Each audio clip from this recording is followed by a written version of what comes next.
प्रेम हा शब्दच किती सुंदर आहे ना. प्रेम म्हणजे विश्वास, प्रेम म्हणजे आपलेपणा, प्रेम म्हणजे दोन हृदयांचा एकच धोका. पण जेव्हा याच प्रेमात धोका मिळतो, तेव्हा मन इतकं का तुटतं, इतका त्रास का होतो?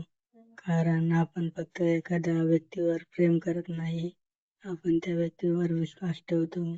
आपण त्या व्यक्तीसोबत भविष्य पाहतो, आपण त्याच्यासोबत स्वप्न रंगवतो आणि जेव्हा तो विश्वास तुटतो, तेव्हा फक्त नातं तुटत नाही, आपण आतून तुटून जातो. धोका का दुखतो माहीत आहे? कारण आपण ज्याच्यावर सर्वात जास्त प्रेम करतो, तोच आपल्याला सर्वात खोल जखम देतो. आपण स्वतःला प्रश्न विचारतो, माझ्यात काय कमी होतं? मी चुकीचा होतो का?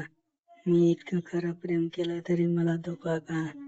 पण खरं सांगू, धोका मिळणं म्हणजे तुमची किंमत कमी नाही, हे समजून घ्या मित्रांनो.